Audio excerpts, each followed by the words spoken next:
Who are you? Spike.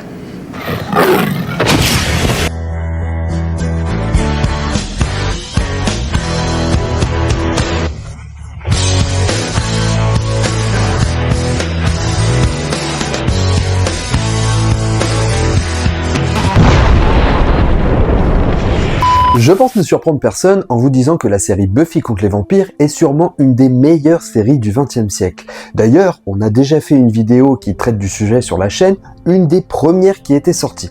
Mais cette fois-ci, j'ai envie qu'on aille un petit peu plus loin et qu'on parle d'un des personnages les plus populaires de la série. Ouais. Bon, ok. Un personnage beaucoup plus complexe qu'on pourrait le penser, beaucoup plus torturé et qui aura un traitement bien différent de ceux de sa race. Tu te doutes encore de moi? Je parle évidemment du vampire Spike. Et avant de commencer, je précise que je ne me concentrerai que sur les séries télé et non pas sur les comics sortis par la suite.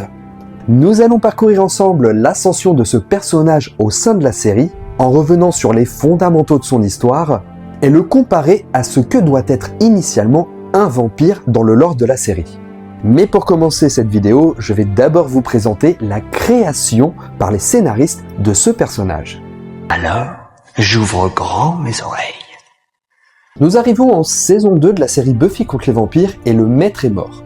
Les auteurs de la série veulent pouvoir offrir un nouvel antagoniste à Buffy et s'éloigneront de l'idée initiale de mettre le jeune garçon, disciple du maître, en antagoniste.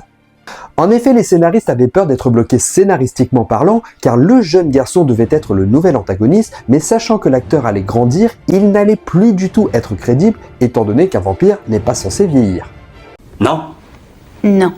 Et dès le début, les auteurs ne voulaient pas que leur nouvel antagoniste ressemble au précédent démon, voulant le détacher du côté religieux que la première saison proposait autour des vampires. Il devait avoir un côté rebelle, beaucoup plus contrasté, une sorte d'ermite, mais surtout il devait pouvoir se détacher de ses frères vampires qui devaient eux-mêmes le considérer comme une véritable menace. Les scénaristes prendront donc la direction d'un couple s'inspirant de Sid Vicious et de Nancy Spoogen. Bon, pour la prononciation, je suis pas sûr. Je vais te le dire. Ils offriront un look qui a une attitude punk à ce couple de vampires qui semblent éperdument amoureux l'un de l'autre et en totale harmonie avec la cruauté qui les anime. Vous l'avez compris, pour le couple en question, il s'agit bien de Spike et Drusilla qui deviendront les nouveaux antagonistes de Buffy avec un grand A. Et quand on y réfléchit, dès sa première apparition, Spike va démontrer déjà un aspect plus lumineux que la plupart de ses semblables. Cette chevelure blonde platine qui ressort parfaitement sur cette chemise rouge qu'il arbore affublée de ce grand manteau et son vernis noir qui contraste le tout. Les créateurs vont donner au personnage un côté Billy Idol, chose qui est totalement assumée de la part de Spike qui dira à certains moments dans la série que c'est l'artiste lui-même qui s'est inspiré de son look. Et pour le rôle, c'est l'acteur James Master qui sera casté. Quand il est contacté pour auditionner, il n'est pas convaincu en raison du titre de la série, mais changera rapidement d'avis en regardant un épisode. La directrice de casting lui fait passer des tests avec l'accent anglais, mais aussi avec celui du sud des États-Unis. Puis lui fera jouer une scène avec Juliette Landau, l'interprète de Drusilla, et en voyant le binôme d'acteurs offrir cette alchimie incroyable, ils savaient qu'ils avaient devant eux leurs antagonistes. Joss Whedon avait déjà ses plans pour Spike et comme chaque antagoniste, il devait bien évidemment mourir de la main de Buffy.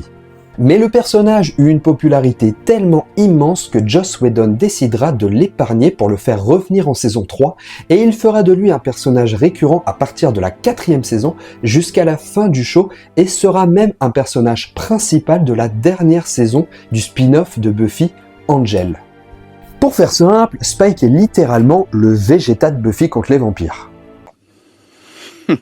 Et l'écriture du personnage affirmera un peu plus sa cruauté en indiquant à son palmarès avoir tué 2 tueuses, dont Nikki Wood qui l'exécutera à New York, à qui il doit d'ailleurs son célèbre manteau en guise de trophée qu'il arborera dans la série comme son symbole de domination.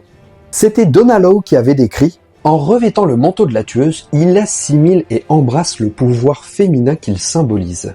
Maintenant qu'on a bien établi la genèse du personnage, il est temps de revenir un petit peu sur le lore et les origines de ce que doit être le vampire dans la série.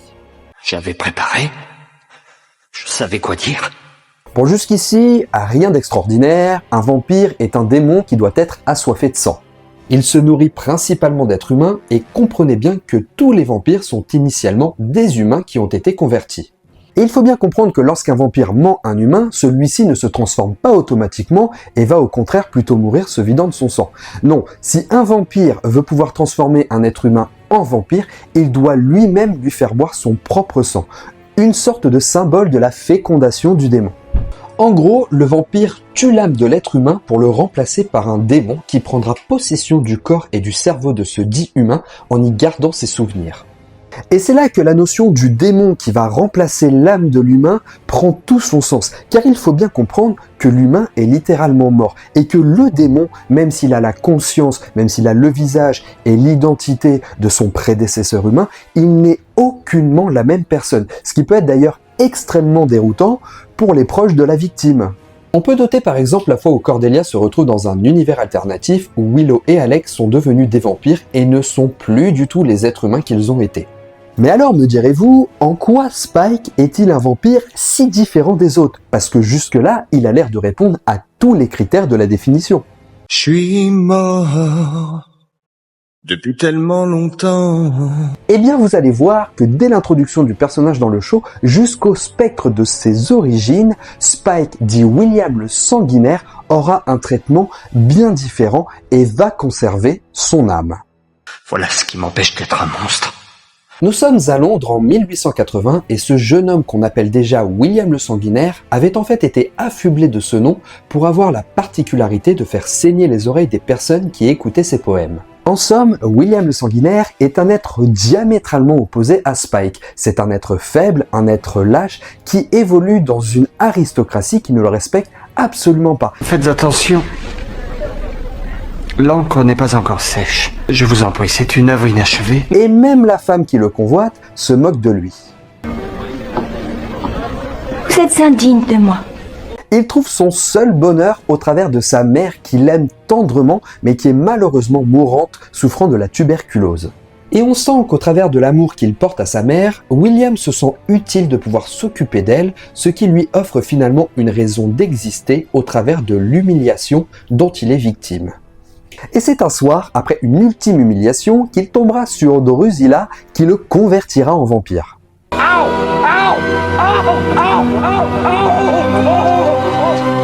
Et sa cruauté ne se fera pas attendre, allant s'occuper des personnes qui l'ont humilié. William semble bel et bien avoir perdu son âme pour laisser place au démon. Et c'est là que la transformation de William va sembler inhabituelle. Déjà, il va développer une forte passion pour Drusilla, mais ça, j'y reviendrai un peu plus tard. L'amour que tu ressens, c'est faux. Quand on n'a pas d'âme, on ne peut pas aimer. Ce qui est intriguant, c'est qu'il semble toujours habité d'un amour profond pour sa mère, à tel point qu'il va la transformer pour la sauver et surtout ne jamais la quitter au grand désarroi de Drusilla. Et c'est pas le pire! Une fois transformée, sa mère va manifestement bien être remplacée par un démon, qui va avoir des mots terribles sur William et devenir la source de son humiliation jusqu'à essayer de le violer, ce qui obligera Spike à tuer sa mère. Et chose encore plus étonnante, après avoir tué sa mère, on sent que Spike souffre de sa disparition. Alors que, en tant que vampire, il ne devrait pas ressentir ce genre de sentiment.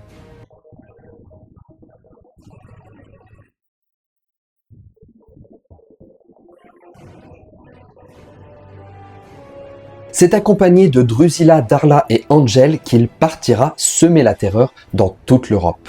Revenons maintenant un petit peu sur la relation entre Spike et Drusilla. On sent que ce couple est éperdument amoureux l'un de l'autre. Quelque chose de très bestial qui se ressent entre les deux. Et cette passion n'est pourtant pas animée de la même chose entre Spike et Drusilla. Car si Drusilla semble effectivement passionnée par son idylle, on ressent bien que son attitude est influencée par des pulsions de désir. Cela reste donc quelque chose de très animal. De plus, Drusilla s'offre à beaucoup d'infidélités, n'hésitant pas à avoir des rapports charnels avec Angel ou avec un autre vampire nommé l'Immortel, voire même certaines de ses victimes avant de les manger. Oh, mais si on peut, et même d'un amour démesuré. Bon, après, il faut dire que la notion de morsure du vampire, ça reste une notion très érotique, une notion de désir, une façon quelque part de s'offrir et de se donner à l'autre. Quelque chose qui sera d'ailleurs très bien illustré dans la première relation intime entre Buffy et Angel. Mais ça pourra faire l'objet d'une autre vidéo. Spike Notons également que même si Drusilla va s'occuper de Spike après son accident et que celui-ci va être en fauteuil roulant, ce n'est pas par amour qu'elle s'occupe de Spike, mais c'est pour prendre une espèce de domination et une espèce d'ascendant sur leur couple. Encore une fois, ceci n'est nullement animé par un sentiment amoureux ou une quelconque compassion. Et de son côté, Spike reste fidèle à sa belle. Il va même se faire quitter par Drusilla en saison 3, faisant un remake de son entrée en saison 2, cherchant à reconquérir sa dulcinée. Pour vous la faire courte, Spike est littéralement anéanti par sa rupture avec Drusilla. Mais encore une fois, en tant que démon, il ne devrait pas avoir ce genre de sentiments et vivre sa vie de vampire ponctuée par le désir uniquement et les envies meurtrières de son état de vampire. Means I get to kill you. You get to try. Et vous pourriez me dire que Harmony souffre également du comportement de Spike et la façon dont il la traite. Mais encore une fois, il ne s'agit pas d'un problème amoureux, mais tout simplement d'un problème orgueilleux. Car Harmony a gardé l'essence de son personnage humain, c'est-à-dire rechercher l'attention autour d'elle, en l'occurrence l'attention de Spike. Mais celle-ci n'est nullement éperdument amoureuse de lui, comme la mise en scène pourrait nous le faire croire. On voit donc bien que Spike n'a pas le comportement d'un vampire classique, mais conserve une certaine part d'humanité, lui faisant ressentir des sentiments pour les êtres qui l'entourent et que sa cruauté n'est pas due au démon qui habite son corps, mais bien à une véritable revanche sur ceux qui l'avaient humilié dans sa vie d'humain. David Fury, un des réalisateurs, avait même déclaré « Spike est une anomalie chez les vampires. Il est plus humain que la plupart d'entre eux. » Et j'aime bien quand les entités qui semblent totalement maléfiques sont loin de l'être finalement. Is this scary?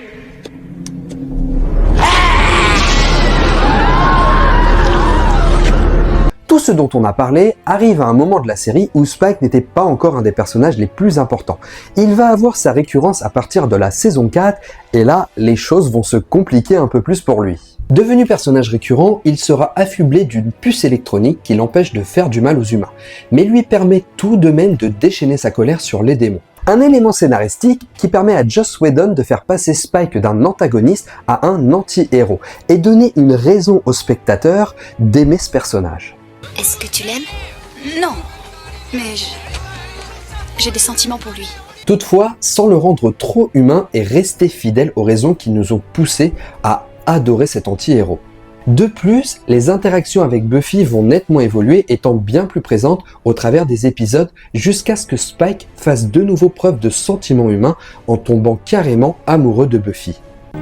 Buffy, je t'aime. Oh mon Dieu. Hé, regarde-moi. J'ai dit, je t'aime comme un fou.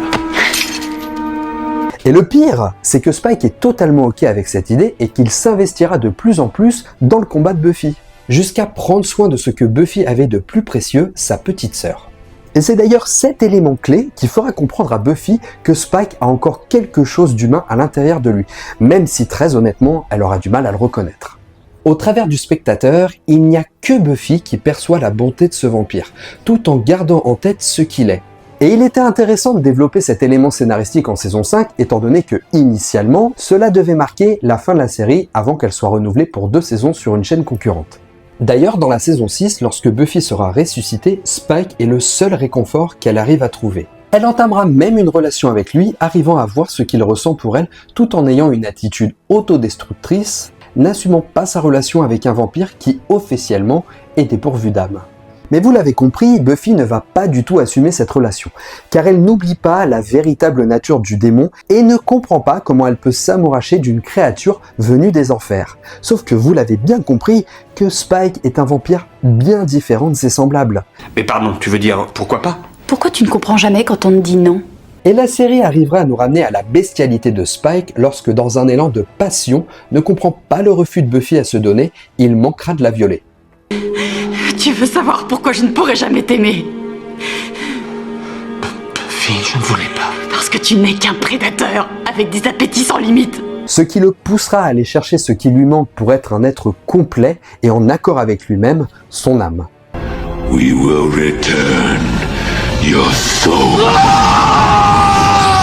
Je vous passe évidemment la partie où il perdra la tête à cause de la force primitive, et il faut bien comprendre que lorsque Spike décide de récupérer son âme, il est conscient de toute la torture que celle-ci va lui apporter, souffrant de la culpabilité de toutes les vies qu'il a détruites dans sa vie de vampire.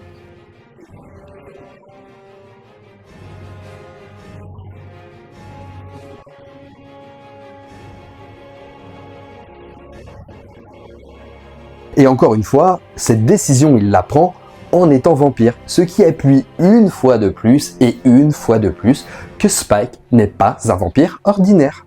Et notez d'ailleurs les paroles qu'il emploie donnant volontairement une ambiguïté vis-à-vis du spectateur lorsqu'il s'adresse au démon qui est censé lui rendre son âme. Make me what I was, so Buffy can get what she deserves. Spike décrit son âme comme sa véritable nature. On ne peut pas faire mieux pour illustrer le fait que Spike avait déjà son humanité. Et qui dit vampire avec une âme dit forcément un comparatif avec Angel.